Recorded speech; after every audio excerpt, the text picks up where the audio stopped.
गुनहगार खे यारो अहिड़ो मिलियो जो वञी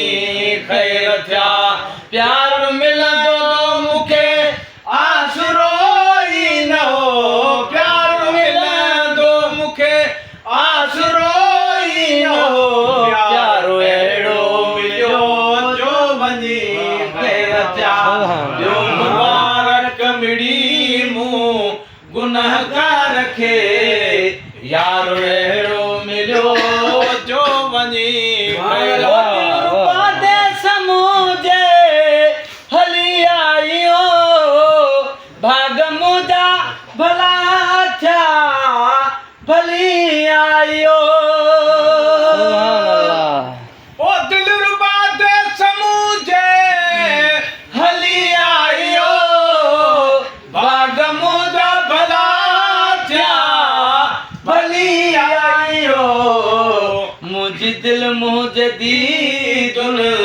खे दीदार जो मुंहिंजी दिल मुंहिंजे दीदुन खे दीदार जो वारो अहिड़ो मिलियो जो वञी ख़ैर थिया प्यारो मिलंदो मूंखे आसरो ई न हो प्यारो मिलंदो मूंखे आसरो ई न हो प्यारो अहिड़ो मिलियो जो वञी ख़ैर थिया ॿियो मुबारक मिड़ी मूं गुनहगार खे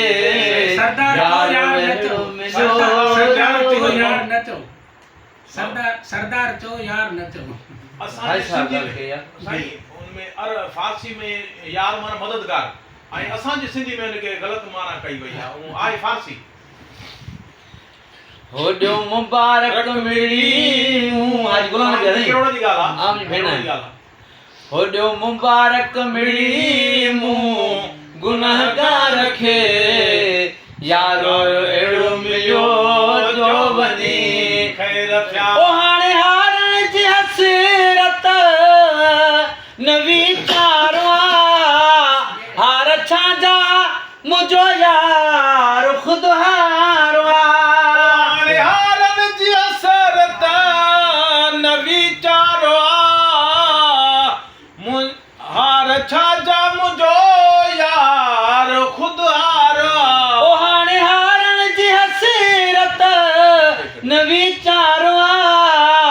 हार छांजा मुंहिंजो यार ख़ुदि हारो हार पाए घुमाया रखां हावते हार पाए घुमाया रखां हावते हारो अहिड़ो मिलियो जो वञी ख़ैर थिया प्यार मिलंदो मूंखे आसरो ई न हो प्यार मिलंदो मूंखे आसरो ई न हो प्यारो अहिड़ो मिलियो जो वञी ख़ैर थिया ॿियो मुबारक मिड़ी मूं गुनहगार खे यारो अहिड़ो मिलियो जो वञी ख़ैर ओ राति राति रज़ा जो ॾिठो मूं धणी मुंहुं मुबारक मिठा नेण मूं ॾेखणी रज़ा जो ॾिठो मूं धणी मुंहुं मुबारक मिठा नेण मूं ॾेखणी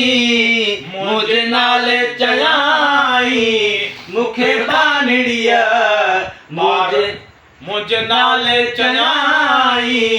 मूंखे बानड़ीअ ॿारो अहिड़ो मिलियो जो वञी ख़ैर थिया आयो अथसि मदनी वारो सरदार घर आयो अथसि उहा थो ॻाल्हि करे ओ मुंहिंजे नाले चयाई मूंखे बानड़ीअ ॿारो अहिड़ो मिलियो जो वञी ख़ैर थिया प्यार मिलंदो मूंखे आसरो ई न हो प्यार मिलंदो मूंखे आसरो ई न हो प्यारो अहिड़ो मिलियो जो वञी ख़ैर थिया प्यारो अहिड़ो मिलियो जो वञी ख़ैर थिया ॿियो मुबारक मिड़ी मूं गुनहगार खे यारो अहिड़ो मिलियो जो वञी ओए डोए खान जॾहिं थी ऐं गुलाम नबी अॼु न ख़ुशि थे त कॾ थे